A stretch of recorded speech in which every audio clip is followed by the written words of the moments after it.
Yes, ladies and gentlemen, boys and girls, welcome back again to the African Fighters. I am Jabril from the African Fighters, and we're back in your life. Thank you very much. Yes, today, part of the Wazobia gang, it is Mr. Consistency, President, Israel Adesanya Fan Club, ladies and gentlemen, from London, England. It is Ademola Adewade, Kingdoms Podcast. How you doing, my brother? I'm good. I'm good. I can't complain. It's been a heavy weekend of fights. I am half awake as I speak to you. I'm Yeah, still not well rested. you went to the O2 for the Cage Fury, Yeah, right? yeah, the O2 Yeah, we need to Indigo. Yeah, for Kate we need to Juries. catch up on we need to Great, catch up great on event. that. Yeah. All right. You might notice that our boy Ebuka is not here with us today. That sounds like I'm saying that Ebuka is dead, but no, he's not. You know, in Africa, when they say, Peter is not with us anymore, it means that it means that Peter has met his maker. Which Peter? Not Anyways, Peter Obi. anyways, guys, Ebuka will join us when he can, and I'll rightfully introduce him. Yeah, so impressive week of fights, very, very busy, quite a lot to talk about. We'll talk about some numbers that came from the Nielsen numbers from South Africa. That is to count TV viewership for Dricus versus Easy. We'll talk about that. Last night we saw Uganda's David Onama in his MSG debut. We'll talk about that. Whoa, Oumar, smokes. Oumar, yeah, Oumar, Roug Amazing came. fight. As you know, you one championship heavyweight champion, got a great reception in Senegal. We'll dive into that as well. Themba, the answer Gorimbo, our boy Themba. Uh, well, he said something last week that I guess I can talk about it now. Uh, Themba replacing one guy called Nick Diaz, if you know who that is. It's Uh, finally official. yeah. And yeah, we'll talk about Tyson and Jake Paul, plus a few talking points from our Patreon. Join our Patreon, guys. Our Patreon is available if you want to support the boys. Pledge any amount, we'll gladly appreciate that. You could drop your questions and topics or suggestions of things you want us to discuss here on the pod, and you can even be one of the guest commentators here live with us, kicking the breeze or shooting the breeze, as they say in the US. Yeah, big shout out to Christopher Graham coming in clutch with the topics for tonight. We'll delve into so many topics about especially what happened in UFC 309 last night with John Jones and Stipe Miocic at the top of the card. Ladies and gentlemen, this is the African Fighters Podcast. This is where we talk everything and all things Africans in combat sports. As long as we are carrying an African flag and we can see you, we'll talk about you. This is where we put a microscope on African fighters. Yeah, because they get diluted in this crazy, wacky world of combat sports. Yes, I am Jabril from the African Fighters. And again, Kingdoms with me today. All right, Kingdoms. Whoa. You know what? For a change, I'll do something. I will throw it in your court. Kingdoms, as usual. Whoa. Not as usual. What court, I have a, please? I have a question for you. What question do you have? What do you want to talk about? UFC 309, man, it was, overwhelmingly amazing. I Yeah. got more, You want to talk more, about more the than main expected. you want to talk about the main event? Anyways, the people's main event was the co-main event. You know Whoa, what? holy smokes, that fight was fire. Did I not tell you? I told you. I told you when I was on Ibuka's podcast and we were doing a preview. I came very late, and when I was asked what are you excited about, I was like, "Yo, Chandler don't miss. No Chandler way. don't miss. Whoa. Chandler That has last fought round five was the times in the best round of the UFC. year. Chandler fought 5 times in the UFC, won two, lost 3 times, and all of them were absolutely bangers. As I told you guys Bangers. last week, my favorite fight in the UFC of all time, Chandler versus Justin Gaethje. That fight Fight of the year. made made me have a boner, even though Whoa. you know that. Even though that even though I like the heavyweights, but bro, nah, that No. fight for me when it comes to combat sports. If I meet a guy or a woman or whoever it might be or any gender in between that wants to get introduced to the UFC and say, why are you guys watching fighting? Okay, fine, show me something. I'm just going to Bring it from the archives. Take it. that is the reason why we watch this show. And last night absolutely was not a waste of my time, Whoa. your time, or anybody that paid for the pay-per-view time. You want to take us through the fight? Oh, whoa. So, taking us through the fight, I think rounds 1 to round 4, I was probably half asleep because I had been watching from the prelims. So I wasn't like absorbing the information very well, but The I think prelims was actually Oliver exciting. I did end up seeing the prelims is for the first time in a super while. exciting, Yeah, bro. yeah, yeah. Go on, go on. Whoa. Mm. So there were quite some upsets, right, that I had predicted, and they did, come through. And okay, so the rounds 1 to round 4, I feel like it was, domination by Chandler. Sorry, by Oliveira, but Chandler was always a live dog. He never gave up on himself. Multiple submission attempts, especially rounds 3, rounds 4. It's amazing. It's incredible how Chandler survived those submission attempts. Like, Mhm. Oliveira is the all-time submission specialist in the UFC, right? And it made me realize lately that he's highly underrated. We should be putting him in that GOAT conversation alongside, the John Joneses, GSPs, of this world, because he was also a champion, right? That Mhm. guy is elite level and he knows how to mix up the tools, right? But round 5, 20 performance of the night bonus, 20 fight bonuses. That bruh, is $50,000 times 20. he There has are made so over many 1 times that they will million. give him extra. That's over a Yeah, million just in yeah, bonus of and entertaining us. bonuses. I have a colleague at work, his favorite fighter, Charles Du Bronx. And I'm not going to lie, Charles Du Bronx never, never, ever, ever get bored of watching that guy, man. Never, But never. yeah, so but do you agree with the judges' scorecard or how would you have scored the fight? 49-46. Yeah, so that's good. So no arguments there. Yeah, the fifth round, Chandler edged it out. It was highly competitive. Chandler was Either, really really crazy. do you think either of these guys have a chance to be champions again?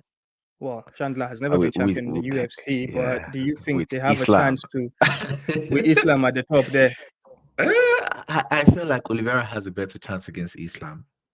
Between the two, with Mm. that fight I saw, but I don't think Chandler can out grapple Islam.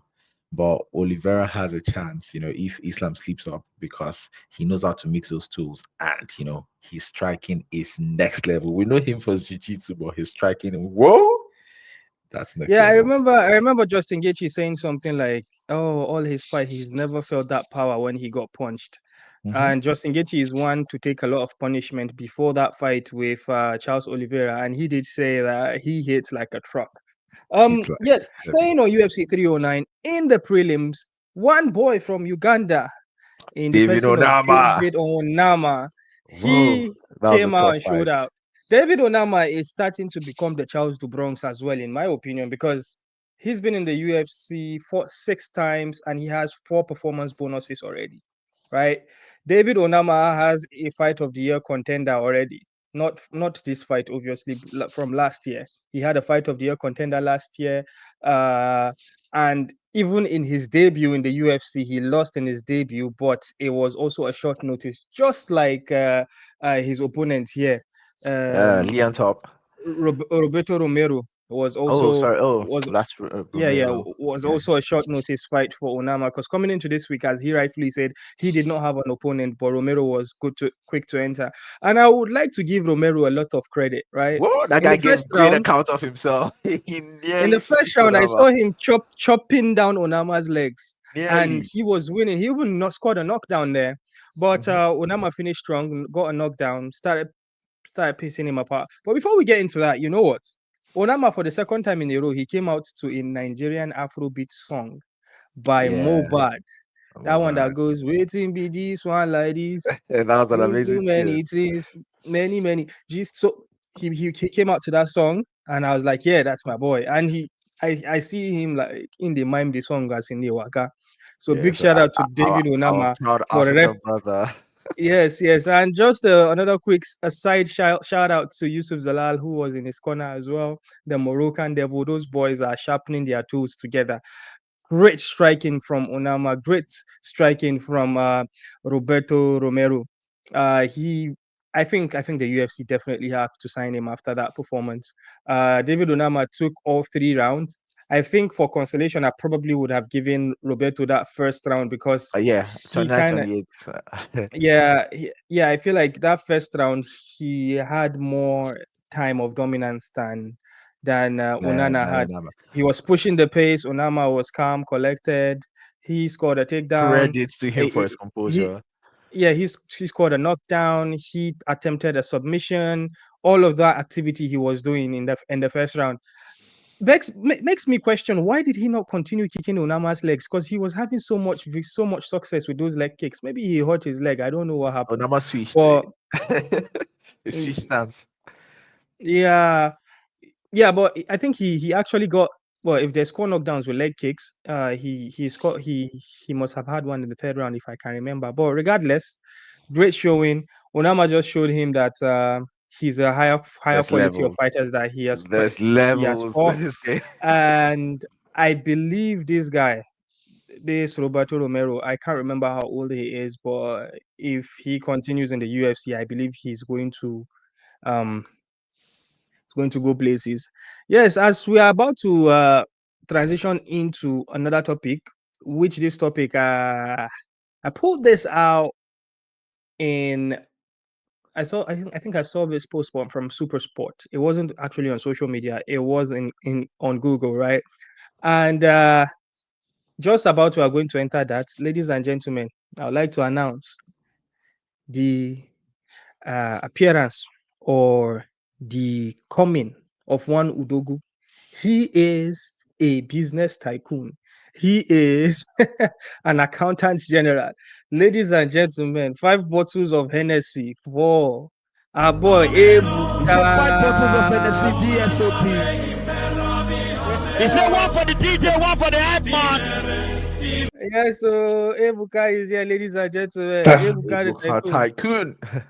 Yes, good always on evening. time like an African, innit? Oh. Yeah, good evening, brothers. You got it right there. You got it right there. I'm the Odogu one of Nigeria. It's nice to be with you There, guys. there you go. Yeah. Thanks for staying with us. I mean, thanks for being with us tonight. Yeah. So I'm just going to give you these transcripts from SuperSport. So there's this thing called Nielsen, a Nielsen report. I am familiar with this in the US because there is a big discourse about viewership, TV viewership in America more than anywhere.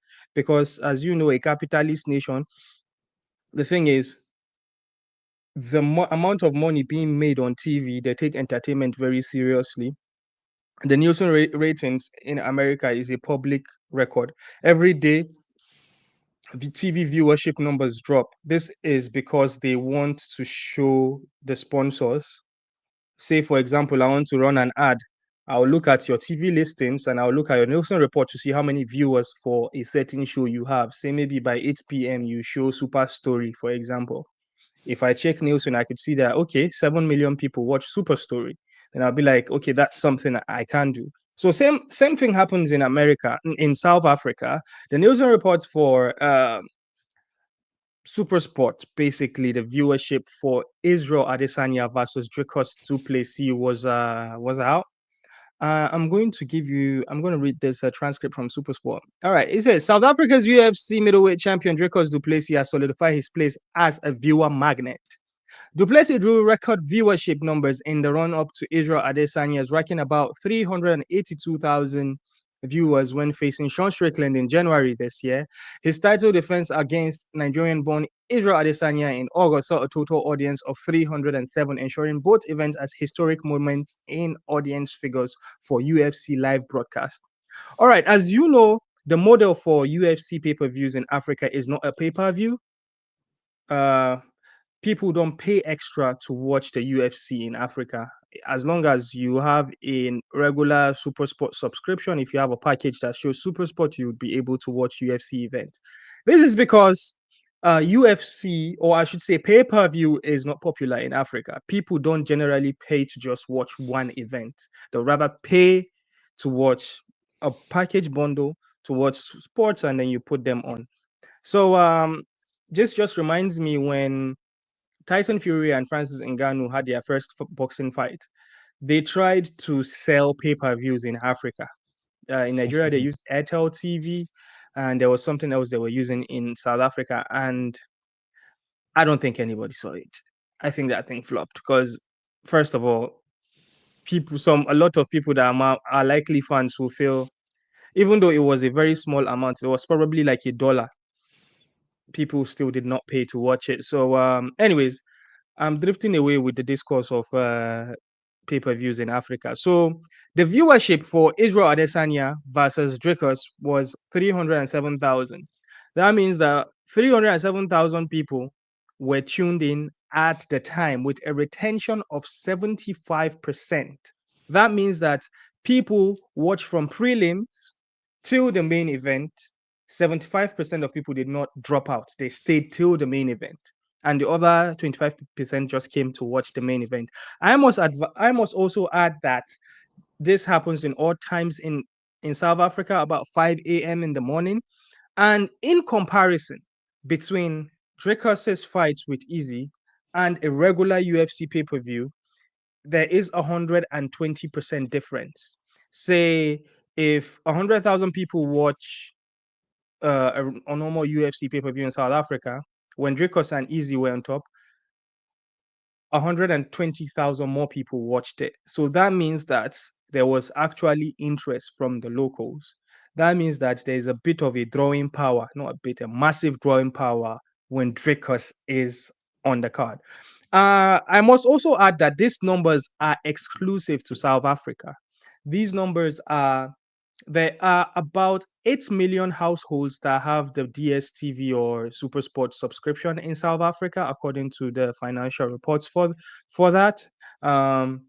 However, in Africa, there's about 13 million in the rest of Africa and 8 million in South Africa. Nigeria has one of the biggest numbers. However, DSTV or MultiChoice lost about 500,000 paid subscribers this year, due to inflation, and they added the price of subscription for DSTV, and a lot of people thought it was not worth it. 500,000 people dropped their subscriptions. However, I don't have the numbers for Nigeria, but these numbers are huge. I would say crazy numbers. There's a lot of attention. Did this surprise you, Ademola or Ebuka? You look excited to talk about this. Is this something that surprised you, Ebuka? No, it's of course not. I mean, this is a big star, and really the main market when we talk about Africa, especially sub-Saharan Africa, the main markets there is Nigeria, South Africa. I mean, these are the places that have populations that are, half the population. I think South Africa is about 69 million, while Nigeria is almost three times that. That's almost 200 and something million. So that is, did I say almost more than three times that actually? So it's not a surprise that when these two guys took to the cage, even though it was far away in was it Australia?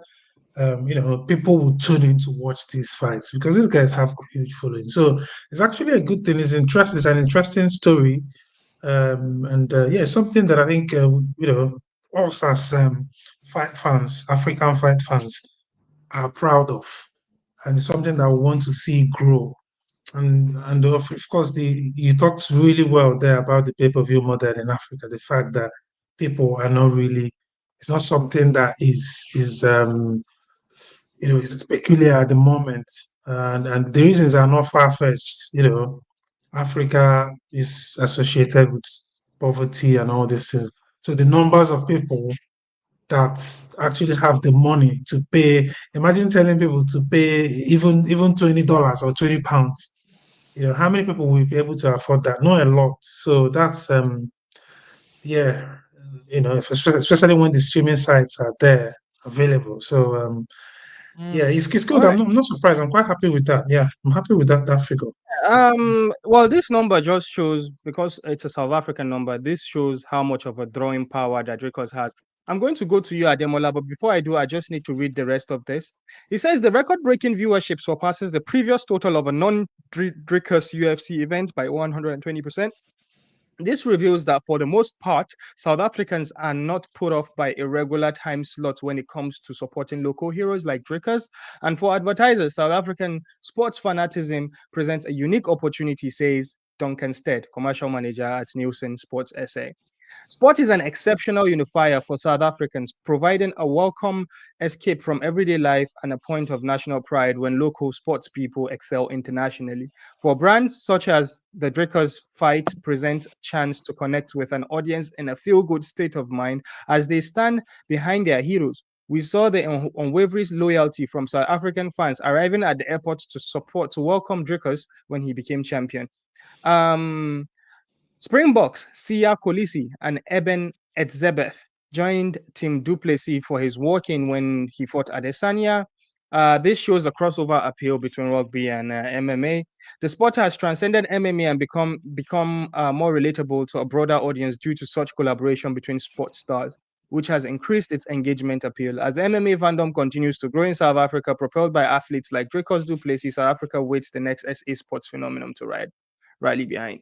This always, with these numbers that we know now publicly, I feel this helps the case for UFC Africa happening in South Africa because obviously there is interest. Now, we know that these South Africans are interested in seeing Dricus, not necessarily anybody else. So if the UFC would bring a fight night, I don't know how that would translate with regards to ticket sales and ticket buys. But with all these details that you've heard, is there anything that stand out to you, Ademola, that you're actually surprised about? Surprise, surprise, I'm actually not surprised. So, according to data from Stanford University, ranking the gross national income, right, and that is with the purchasing power parity in Africa.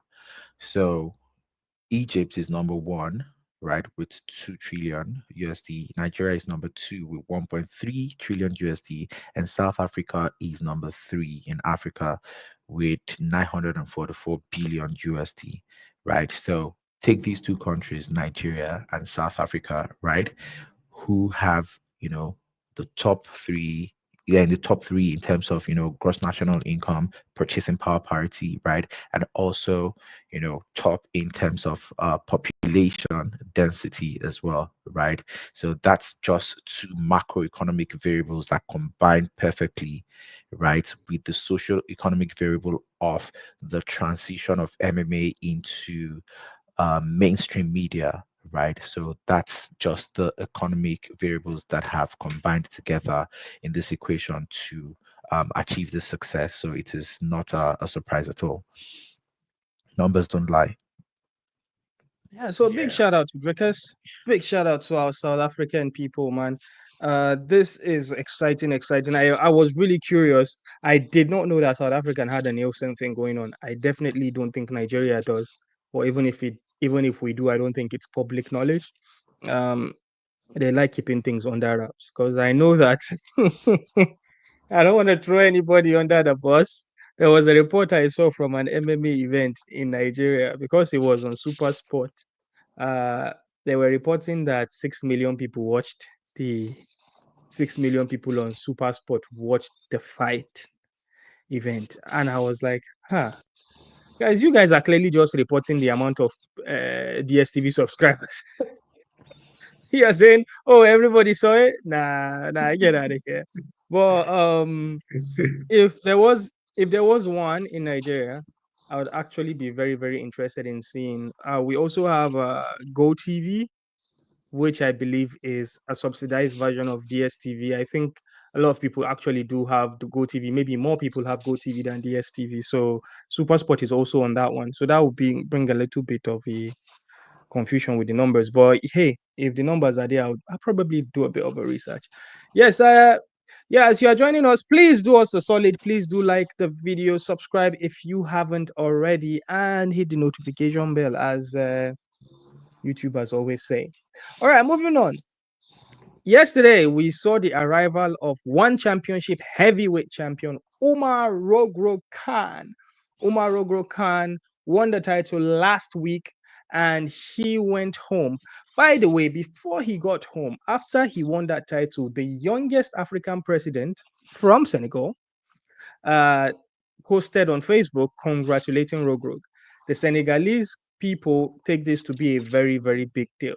As you know, Roug, even before transitioning into MMA, he's already a huge star in Lutte Senegalese wrestling. Lutte Senegalese wrestling is not as local as you think it is. There is quite a lot of money in that sport. They have stadiums that are built purposely for Lutte Senegalese wrestling. I'm not saying stadiums that play football and they convert it for rest. That's how huge it is.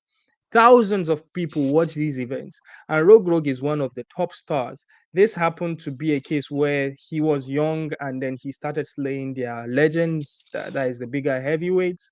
And then he was one of the guys that had the balls to actually test his feet in MMA. I remember the first time I saw him was when RS did the first MMA event in Africa. They did it in Senegal just before the pandemic, and it was a very well produced MMA event. I saw Roug on that card. He was a killer. Since from then, he never looked back except for that one weird defeat that he had. Roug now took on Anatolin, who is Demola is a very big fan of Anatolin. He is a 3 division champion in one championship in Very MMA. scary individual. Yeah, Roug was the underdog going into that fight, and he won that fight by split decision. It was a very, very close fight. A lot of MMA hardcore crashed on the fight, but regardless, it's cool to see an African brother being on top, champion of one of the top promotions in the world. I must also add that the Senegalese people already are smart with combat sports, not necessarily MMA, but Roug, when he went back home, he had a stuff of legends. A lot of people were cheering. It just took me back to, when Senegal won the African Cup of Nations in football and then they came to the airport to welcome. That's the same thing as Roug. Before he went back to Senegal, he did a bit of I don't know if it was a dinner event in Dubai where Francis Ngannou, Sako, football players from France and Senegal were there to celebrate him. It was really, really nice to see. He was rubbing shoulders with the who's and who's in there. And then he went home. And this, I feel, is not just huge for Roug, it's also huge for one championship. I don't think one championship has ever had this amount of eyes on any champion before. It's massive. However, well, first of all, I'm going to take your reactions first. Demola, thoughts about that? Demola, you look very sick today. I think you have a bit of a flu, don't you? Yeah, definitely the weather has been has not been the best, so I can't just wait to, rest up against tomorrow. So, regarding the road group fight, right? I was one of those people who counted Rogue out, right, but still wished him well. So I am very, very impressed, right?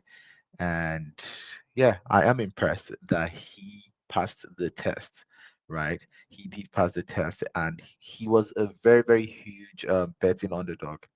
And those people that staked money on him were well rewarded. So it's always great to see an African win in any field of endeavor. So I'm really, really happy. Ebuka, reactions? Yeah, really, really good. I saw the pictures from that event in Dubai. It was well attended, actually. Even some, I think there was this Malouda, Florent Malouda was there. Mohamed Sako, former Liverpool player, like you said, a lot of obviously French people of Senegalese and Ivorian origin were there alongside Francis, and it was good. So happy for the guy, honestly, because he's putting not just one on the map, he's also putting Senegal on the map as well, and bringing also this their loot wrestling to light to the world. See, and yeah, so happy for him. I think he's a star now. You can't really deny that he's a star. The way he was welcomed um, was really good. Really, and these are some of the things that these athletes, because these athletes they give their life, they give their body and everything. They dedicate themselves to this sport, and I think he deserves every accolade that he got and that he's still getting from this week. Yeah. All right, yeah, big shout out to Rogue and the Senegalese folks out there. Yes, moving on to our Zimbabwean brother that actually looks Senegalese. In the person of Themba the Answer Gorimbo. Last week on our show, we had Themba in the comment section and he was talking about, I am going to get a number. I'm going to be number 14. I'm going to be ranked this year. I'm like, Themba, what are you on, brother? Right? And he said, check your DMs. So I was live here and I went on Instagram and I checked my DMs. And then he sent me some screenshots of like conversations about, hey, Themba, you are in. You're going to be fighting Vicente Luque. However, it wasn't made public at the time. It was like, don't mention it on the show. This is what is happening right now. Don't post. He said, don't post, brother. I was like, Yeah, yeah. that's what he told me as well. So don't post. I just So, okay. I see you. I see you. yeah, so Themba's manifestation was he's going to be ranked and then he's going to go and fight Usman in UFC Africa. And then end of next year, he's going to be a UFC welterweight champion. That's Themba's manifestation. But let's come back to Themba stepping in place to replace Nick Diaz versus Vicente Luque December 7th. How poetic is this, right? Themba is a $7 guy. You know, his whole story about, oh, I only had $7. Dwayne The Rock Johnson saw that. And Dwayne The Rock Johnson had a similar story of he was sat in his father's sofa with $7 in his account after football failed for him. That's when he picked up the phone and went to WWE.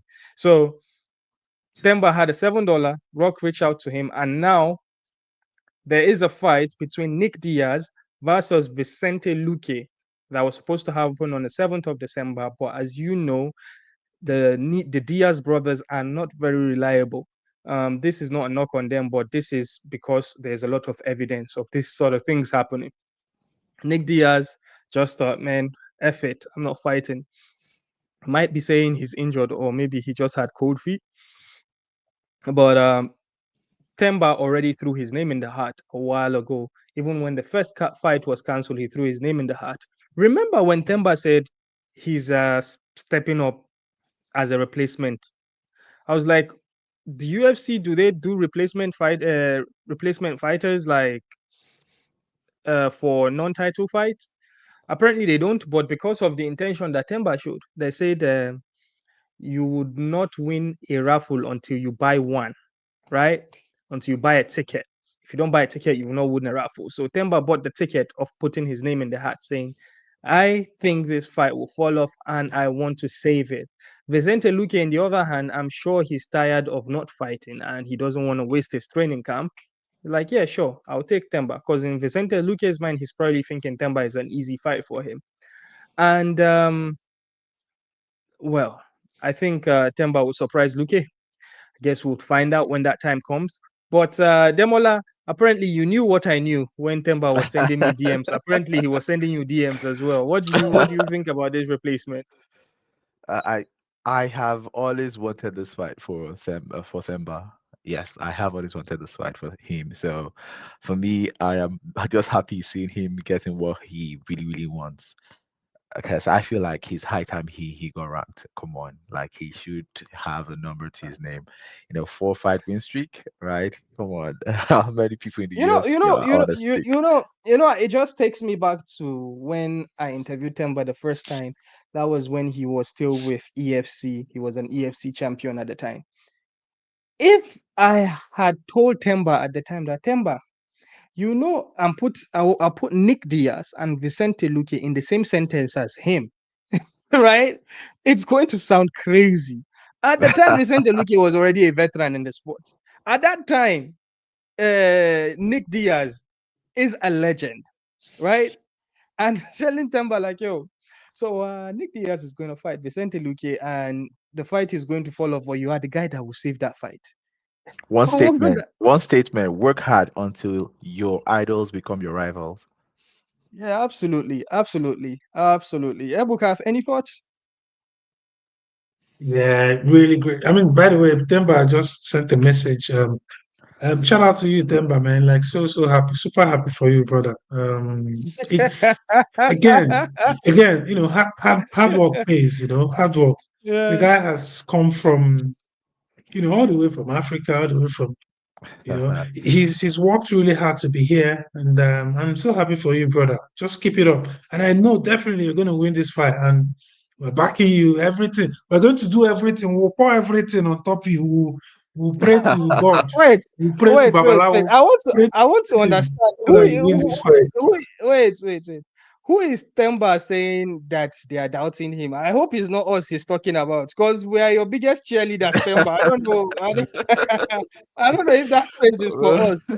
Because for our audio listeners, Themba sent a comment and he said, Mystic Mamba is here. Checkmate, guys. I am now in the top 15. Wait, he's already in the top 15? He's manifesting. Oh, He's okay. manifesting it already. He said, Yes. keep doubting me. Before you know it, I'm the UFC champion. My life is a movie directed by God.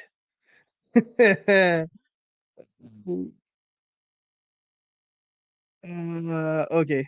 Demola is gonna step out a little bit. Yeah, so big shout out to you, Themba, man. We are absolutely rooting for you. If you did not hear my rant about this fight, probably rewind a bit and hear how I was hyping you and bigging bigging you up. There is no doubts here, my guy. There's absolutely no doubts here. We are with you, my brother. Um uh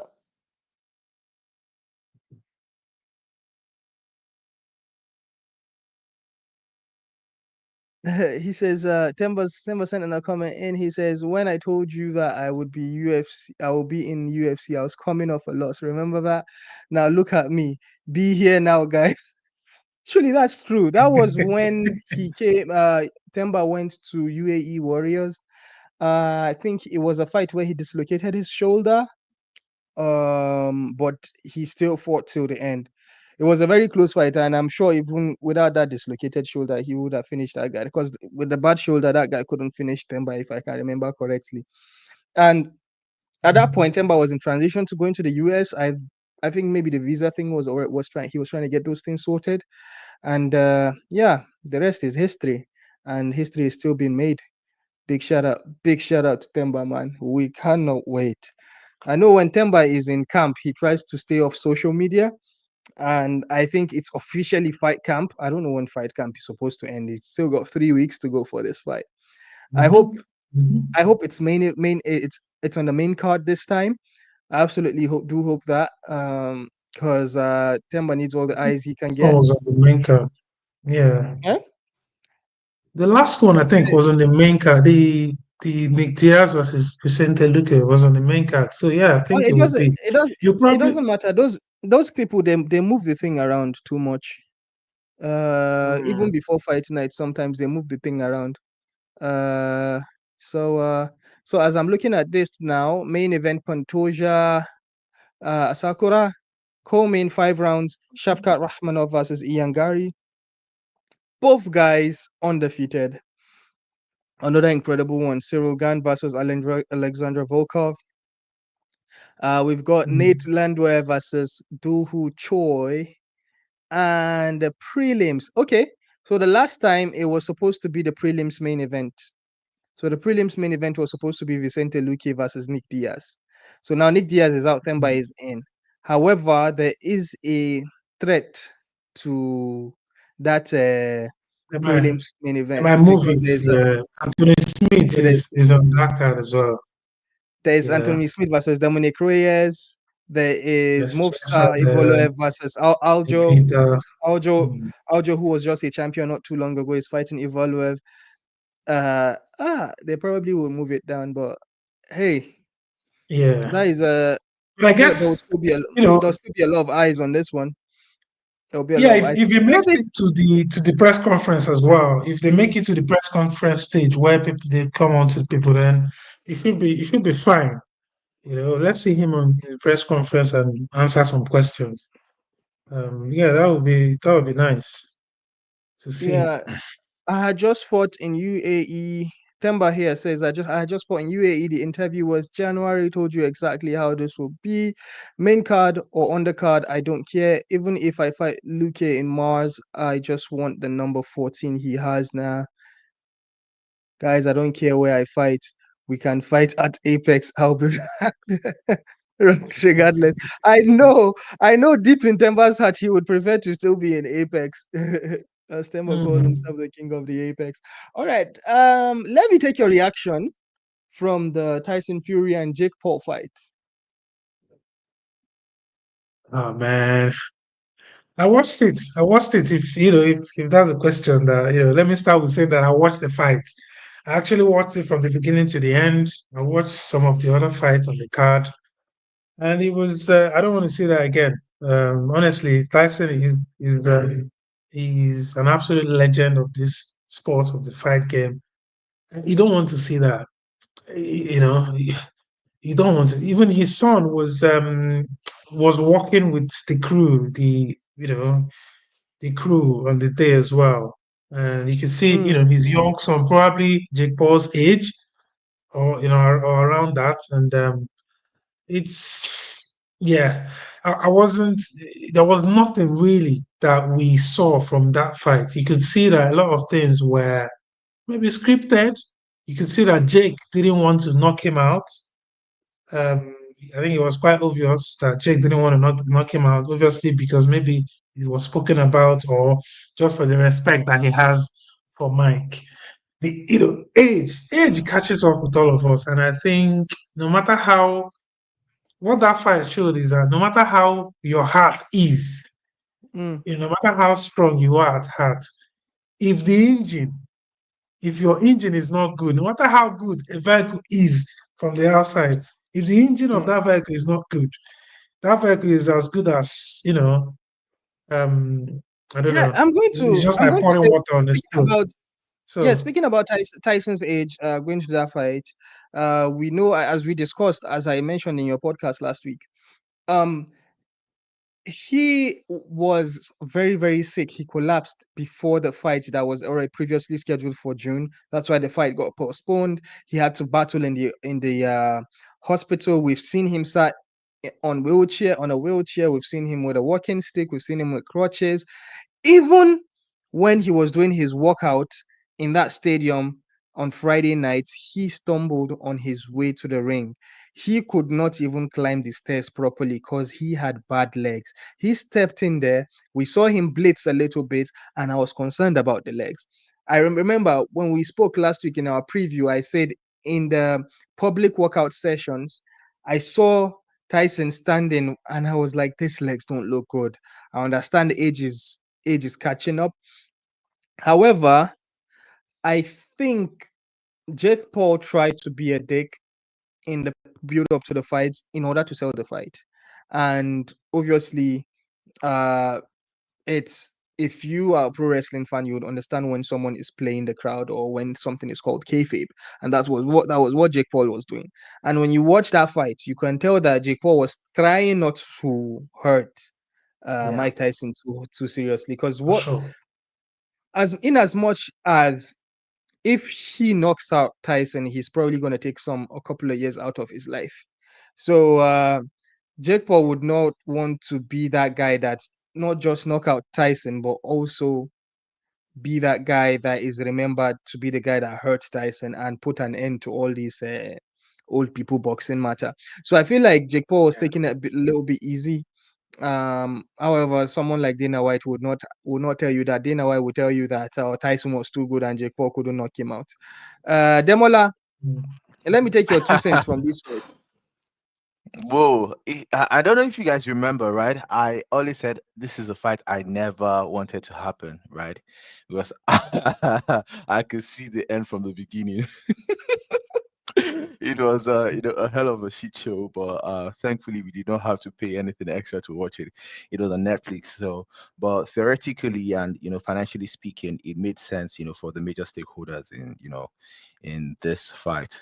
Tyson made a lot of money. I hear he's making about $20 million, and Jake Paul about $40 million, right? And Netflix, it's a good pilot test to their new project of streaming live sporting events. So it's a win-win for everybody, I think. But in terms of the quality of martial arts on display, combat sports on display, it was sort of like down. It was like the lowest of lows. It doesn't make sense having somebody beat up a man that is twice their age. I'm African, and he can never sit right with me. Yeah. Yeah. It is extremely disrespectful for something like that in Africa to happen. Because in Africa, when anything happens, if you just accidentally hit somebody's car, right, with your car, they'll be like, "You don't have respect. Do you know how old I am? I'm old enough to be your father." even even hitting somebody's car, not just hitting somebody's car on a flight. If you are booking if you're in a local flight and you get to your seat, you probably ask for a window seat, and your ticket says 26D, which is a window seat. You go to 26D, you find an old man sat there with his white beard, and you tell him, "Excuse me, 26A. this is my seat." The guy will say, "Will you talk to your father like that? You don't have respect." Not just that guy. The people around in the plane will be like, "Can you not You're see that he's supposed old enough to be your father?" to. Oh, so imagine okay, here's the translation of it, right? Imagine that boy from TikTok called Pella in Nigeria, that streamer in Nigeria called Pella. The most popular streamer in Nigeria is a young, probably a teenager or early 20s. His name is Pella. Imagine Pella in a boxing fight with someone like, what's the name of that, Pete Odochi, right? Imagine Pella in a boxing fight with Pete Odochi. What would the Nigerian community say? Anyways, I would hate That's to ridiculous. translate Jake Paul and Mike Tyson to Nigeria, but yeah, it was what it is. It was what it's supposed to be. Again, I was not surprised with the outcome. I was not expecting anything to go viral from the fight. One thing went viral, and that was Mike Tyson's nyash. Everybody saw Mike Tyson's booty on Netflix because I It's told not you easy to earn guys, $20 million, bro. You have I to put told up a you show. guys last week. I told you guys when he said predict how that fight will end. I said, I see Mike Tyson quitting on the stool, right? I don't see anything spectacular happening. Well, I was not expecting to be entertained. I was just, as many people were watching, like, oh God, we don't want to see Tyson It get was knocked out, painful right? to watch. Yeah, but It then wasn't a good watch at I all. was at the edge to of be my seat, honest, and I was like, to be It honest, wasn't a good I kind watch. of feel after what happened, I feel like that's the best outcome.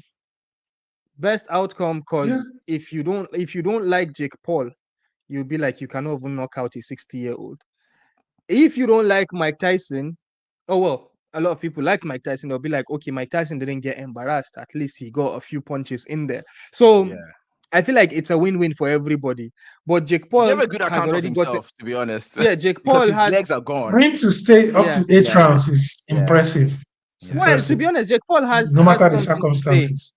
You know, Jake Paul, the ultimate promoter, he's going to continue going like, oh, I defeated Mike Tyson. Oh, I beat this guy. I beat his brother Well, is saying he went the distance with Floyd Money yeah. Mayweather, the greatest boxer Yeah. of all time. Even in WWE broadcast, because his brother Logan Paul is a WWE wrestler. They say, he is a man with an iron fist. He went toe to toe and did not lose against Floyd Money Mayweather. They put that in their promotions. Imagine what Oh. Jake Paul will do in his promo, saying he defeated Mike Tyson. It's not even about the age, it's about the marquee of the name. Mike Tyson obviously was the reason why people tuned in. Netflix were trying to get into live sports the first time, and they failed woefully because there was a lot of buffering that was happening. Luckily for me, Yeah. I did not watch it live. I watched it in the morning when it has already settled in the Netflix cloud interface. system. Yes, then I entered and I watched it. Did you guys catch it live or you watched it after the when you woke up in I the saw it morning? live. I saw it live. I Was it watched it. buffering I for watched you it as well? live. I saw Was it it buffering live. for you guys? At the, Was it Yeah, buffering? I yeah, think at yeah. the point At some point, network it failures. even crashed. Yeah, it Yeah, crashed. it even You crashed. I need to think reload it. there were lots of people trying to get on it. So yeah, it's And well, did I not tell it is what it you is, guys man. that Netflix will brag about the numbers? Did you not see the post they made? What did they make? What were the numbers? Over 20 million people watched it. Wow, I'm just that's going to massive. Google I'm just going to Google it to find the exact numbers because they did That's say I did massive. see a post I did see a post on YouTube that said over 20 million people. Um Viewership Netflix And according to Dana Tyson. White, Mike Tyson was the A plus plus of that event, the A side.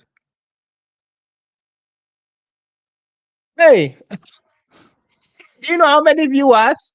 How many You know, views? I predicted 10 million viewers. Apparently, 65 million viewers. Yeah, Yeah. that's more like it. 65 million But it's viewers. worldwide anyway, so it's not surprising. It's Yes. worldwide. That's not even a surprise, Well, you know So what? Let me. um, Well, obviously, with Netflix having 200 million people, but let me read this transcript from Fortune. Netflix Inc. for we crashed the site, said Paul. 27 after claiming victory of in an internal company memo by Bloomberg News, chief CTO Elizabeth Stone said the bout drew a maximum of 65 million viewers at any one time, rivaling some of the most watched sports events. Huh. Some of those viewers took to social media. More than 100,000 users complained. Netflix declined to comment over overall complaints. The company's biggest live stream event. So the live stream peaked at 65 million. That's probably when it started crashing. Yeah, 65 bloody, it was 65 massive. bloody. And mind you, but to that be is a honest, pilot test. That is a pilot test. So it was a yeah, successful pilot test, by all Yeah, yeah. standards. Netflix And also signed again, the deal with I'm the WWE for 2025. I'm not So surprised with 2025 that number. WWE will be on Netflix globally. I'm not Monday Night surprised with Raw that number alone in the US. because on Jake Paul's MVP promotions on their YouTube, yeah, they were showing the prelims, and at the point there were 490 something people watching on YouTube the prelims. So yeah, Wow. I'm not surprised. Yeah, 490 something people watching live. So Massive, and I was like, massive wow, crowd. this is crazy. And that was Jake Paul's MVP promotion. So I didn't check Netflix themselves. I don't know if they were streaming on YouTube as well. So, he was always going to do those numbers because when you are the biggest streaming platform, and he was going to do those Christopher numbers. Graham. Christopher Graham is manifesting. Christopher Graham is in the house. You know what, Christopher Graham? For that, I give you 5 bottles of Hennessy for Christopher He said one for the Graham. staff, two for in table. He's skin no food, no poo body. Speak it loud so Themba Gorimbo can hear. Themba needs to pledge some of the UFC money to the African Fighters Patreon. Yes, Themba. Christopher Graham is manifesting this. And I promise you, Themba, we did not send Christopher Graham to say this. Instead, you were wondering. Big shout out to Christopher Graham, man. He has always been a supporter over a year and running, man. Thank you so much. Thank you. Um, yeah. So speaking about Christopher Graham, let's rush into because we're about to reach at about an hour. Let's go through his questions and then we wrap this up. All right. Question. I go for you, Demola first. Will John Jones fight Tom Aspinall? Whoa. That's the elephant in the room. So like he said in the post-fight press conference, right? He wants that FU money. right? And John Jones is the A side of this negotiation table, right? And he's got all of the advantages in this table. So I think if the UFC is able to come up with a number that John Jones would find exciting, right? He will definitely fight Tom Aspinall. I do not believe John Jones is afraid of Tom Aspinall, right? However, John Jones actually is resonating and aligning with what I have maintained from day one, right? Fighting Tom Aspinall is high risk and low reward, right? Do you remember I have been saying this and sounded like a broken record, right? However, because I'm a numbers Damola, guy. when Yeah. when you pass away and I'm still alive, I will tell your grandkids to carve that on your tombstone. High risk, low reward. Go on. It's called risk assessment, right? So Yeah. the risk has to match the reward. So in terms of risk assessment, it is not advisable for you to head into any Get to the project, point. right? Will John Jones fight Tom Aspinall? Take a chill pill, right? Yeah. Because we are analyzing from John Jones's perspective, right? And also, Mhm. there is a man who is, the king of cutthroat negotiation in Uncle Dana White at the other side Mhm. of this equation, right? So Tom Mhm. Aspinall would do what he's asked to do in the voice of Conor McGregor. You do what you're asked to do. So Mhm. I think Dana White has been glazing up, John Jones, right? And John Jones has, big respect for Uncle Dana, especially in recent time. That relationship has gotten better.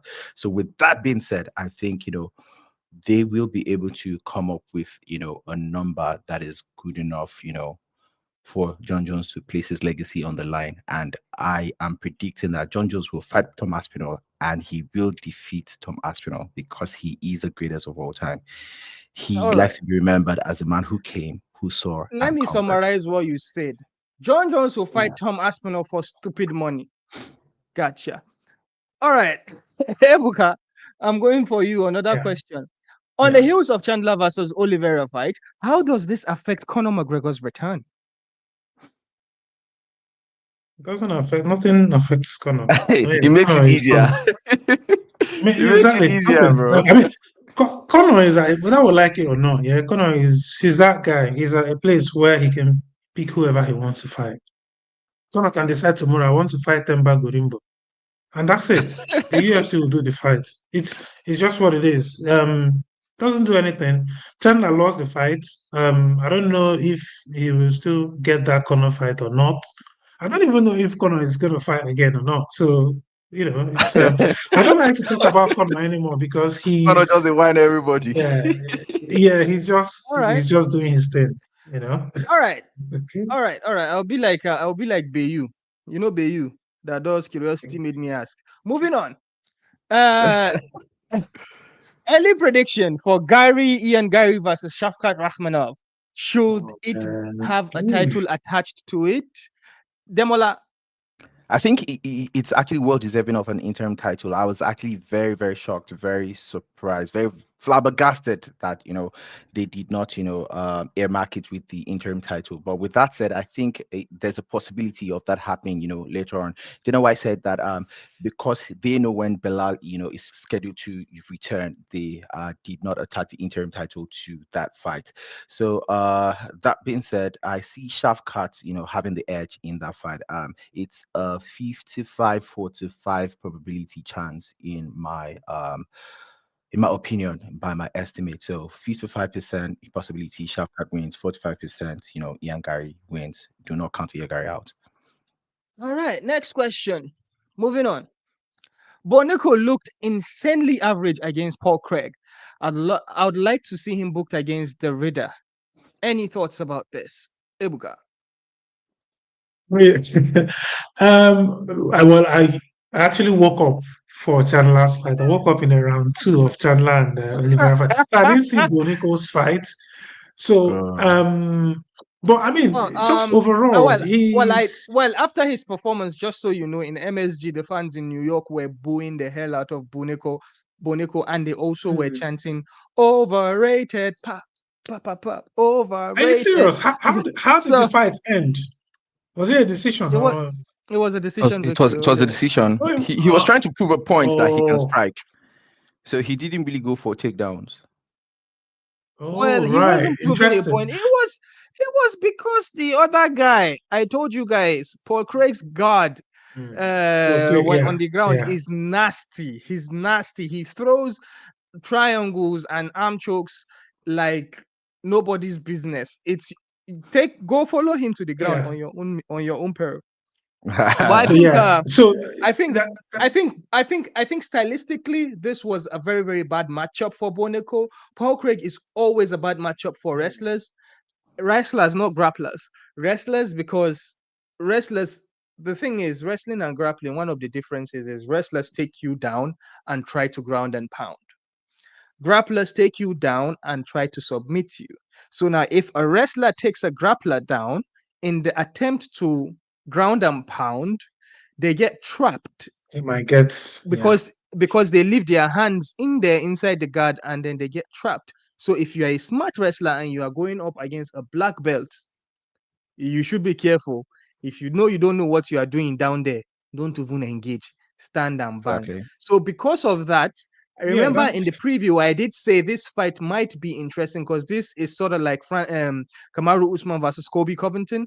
They are wrestling canceled each other and then they did a kickboxing fight for us, which was entertaining. Both fights. I thought this was going to be the same thing because Boneko has some power in his hand as well. Paul Craig is no slouch when striking, except if he goes against top strikers and then he resorts to lying on the ground waiting for you to come.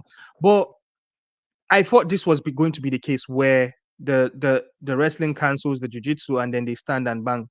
But unfortunately, it was such a dud. Uh, well, I don't think Boneko is overrated. I feel like this is going to take a dent on his confidence, which I hate to see for a yeah. fighter. It's one There's of some those things. yeah, there's something with MMA casuals, right? Not MMA casuals, like the shit talkers on social media. Like once they label you something, it's going to follow you for the rest of your career. I'm going to use Kamaru Usman as a question, as an example. When Usman was on his way to become champion, they called him boring. He became a champion and started knocking people out. But Masvidal called him snooze man. Fans started calling him snooze man. They called him boring, even though every time he goes out, he shows out. They still called him snooze man. I feel like Boneko now is in that place now that people are calling him overrated, and I don't think he's going to get that stench out of his system until we see something spectacular.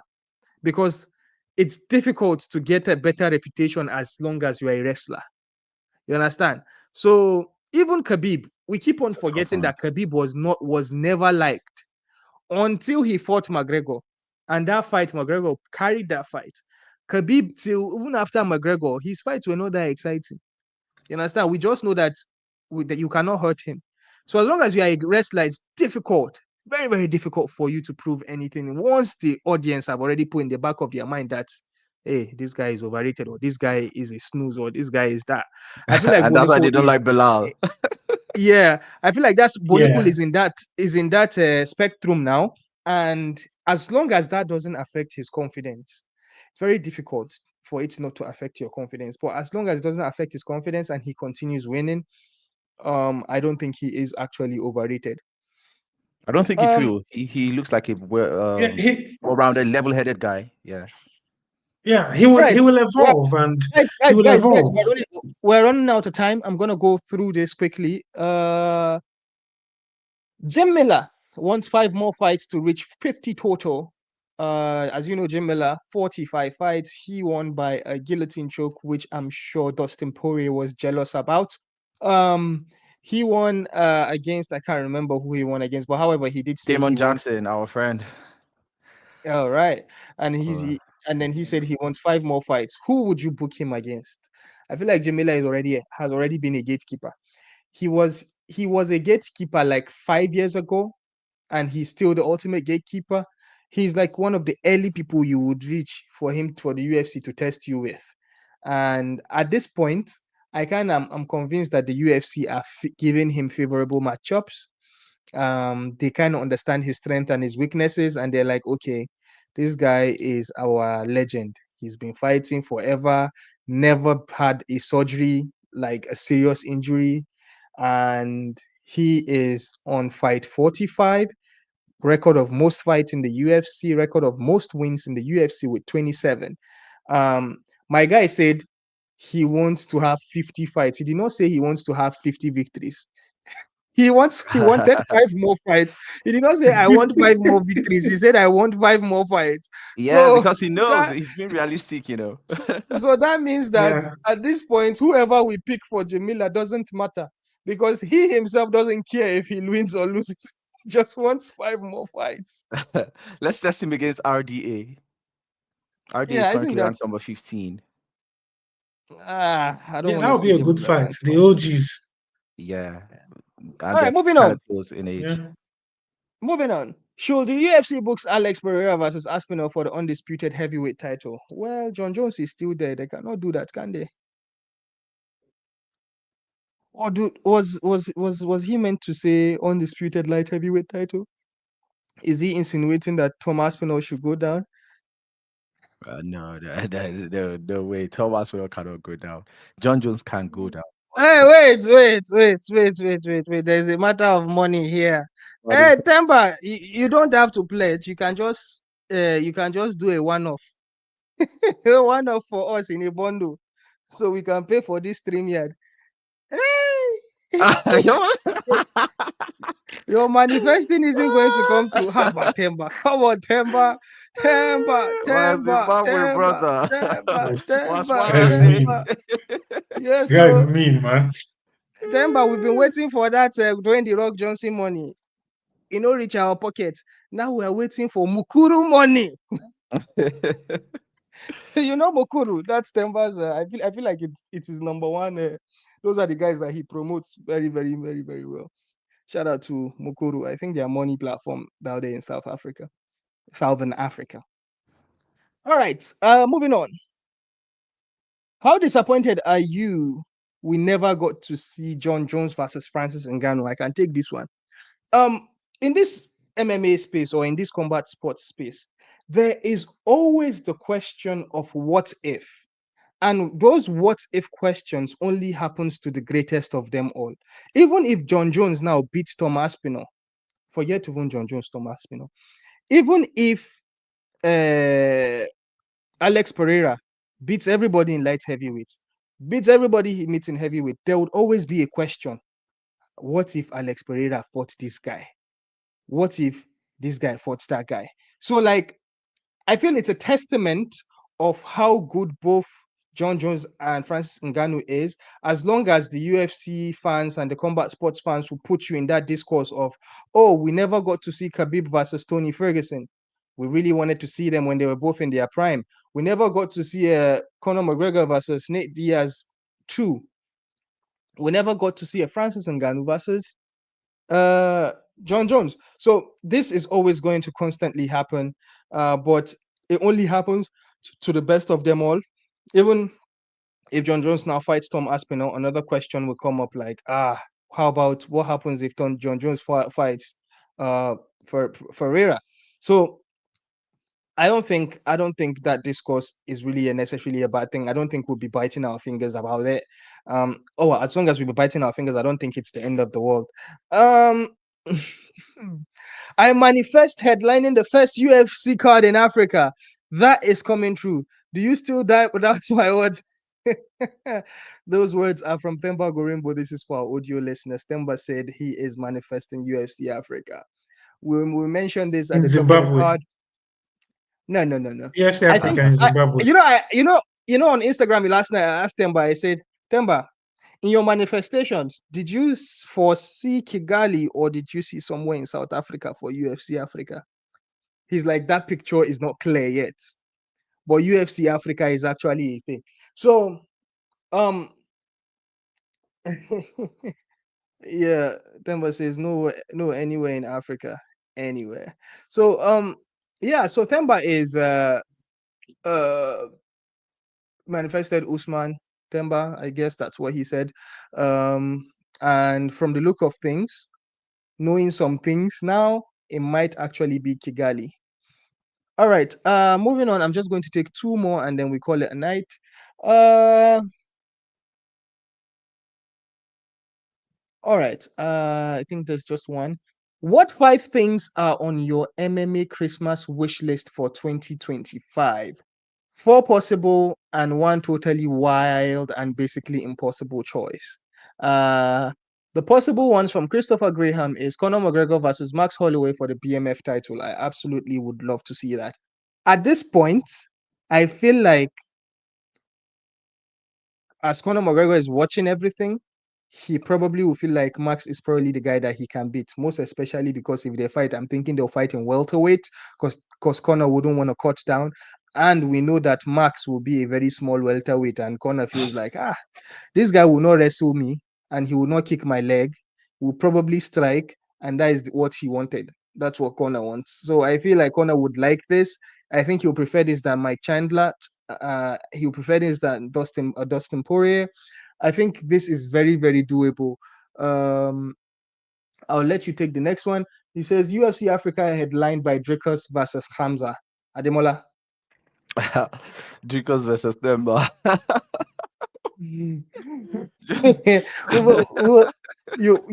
Apparently we almost did see that in the EFC. Themba did mention something at that time when they were in EFC. They almost I don't know, one of them was avoiding the other, or I forgot what the story was. But Because there was Dricus was welterweight and middleweight champion at some point. Yeah, Dricus was double champ, wasn't he? And Themba was Themba welterweight at the time? So was a welterweight champion. So champion. in my opinion, UFC Africa would not headline by Dricus versus Hamza because when the UFC come to Africa, it's not going to be a pay-per-view, it's going to be a fight night, and we would not see a champion in it. John Jones versus Tom Aspinall for the undisputed heavyweight title 2025. That will happen. It's on the wish list. It's on the wish list. Yeah. This is another one that is doable. Jorge Masvidal versus Leon Edwards headlining UFC London. Ebuka, do you think this is possible? Who? Jorge Masvidal. From where? From Leon versus Leon Edwards. That should have a history, actually. Yeah. For next, that would be. It wouldn't be for a title. Yeah, that would just be a matchup. Then that's possible. Yeah, I say that won't happen actually because wait. I thought Themba is saying Dricus is fighting in USA. Sean can't go to Australia and Chimaev too. What? So I know about Chimaev's travel issues, but I didn't know that Sean Strickland had issues with Australia. That's strange. He defeated easily in Australia, didn't he? Australia, yeah. Sean Strickland. Maybe something happened that we don't know about. I probably need to Google that. Yeah, Themba said we almost fought 3 times. Themba said he almost fought Dricus 3 times. Something fell off. Whoa. That would have been crazy. I feel you can still happen. Wait, have you noticed something? Do you see how Themba looks now? Themba looks incredible. He looks like he's in incredible shape. Like his build the man is jacked. He looks like he is adding muscle the right way. When Themba was fighting in EFC, he was very lanky and lean. I don't know what's happening in America, but Themba looks like a legit athlete now.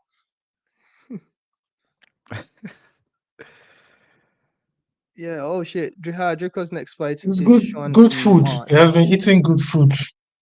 Yeah, the nutrition in America is working for Themba because his body looks like there is a total transformation going on there. Big shout out to whoever is feeding Themba. He's a nutritionist. Nutrition, exercise, he's doing it the right way. All right. And one of the wild wish list from Christopher Graham is the Saudi should sponsor an inter-promotion of $100 million heavyweight Grand Prix. That is a tournament for heavyweight. 2 semifinals and 1 final. First semifinal, John Jones versus Francis Ngannou. Second semifinals, Alex Pereira versus Tom Aspinall. winner of both fights meets the winner in the fight ultimate to crown the ultimate heavyweight of all time or in the world. So this is something that you you will you will only manifest when you are drunk. Because it's not going to happen. Yes, shout out Green Tea is here in the comments. Yeah, shout out. I train at Performance Institute, my man. It does wonders if you are properly using it well. Performance Institute. PI, Wait, UFC PI in what Vegas. that isn't that in Vegas? But Themba is That's in in Vegas. Miami, right? His house is in Miami. I don't know how He he trains in manages to do Vegas. that. He So, trains in but then Vegas. he goes to my how far is Miami from Vegas? I'm not American. I don't understand their geography. Ebuka, you don't go America before? No, not yet. I haven't gone. But yeah, I mean, I think it's far. We can check it on the map. But Nah. yeah, America We don't have is we don't crazy. have time. Moving We've kept these people for too long. Moving on. You don't finish. Themba, I have not forgotten about our plea by Christopher Graham to join the Patreon or to pledge something for us. I will drop you our Patreon link in front of everybody. As soon as they see am, I will drop Themba my Patreon link. Themba, looking forward to those UFC money and doing the Rock Johnson money.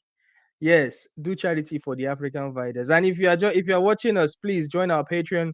Pledge any amount. We really, really appreciate it. StreamYard doesn't come for free, and those people are inflating day by day. Ademola doesn't look very, very interested today. I'm sure you are going to go to bed. Thank you so much for joining us, Ademola Adewadi. Ebuka the I'm not Tycoon interested Ogbona. in Thank StreamYard because I have a new platform, Riverside. I'm not a Riverside ambassador. Yo, Themba, this one what you do, nice. So you say they trust Nigerian link.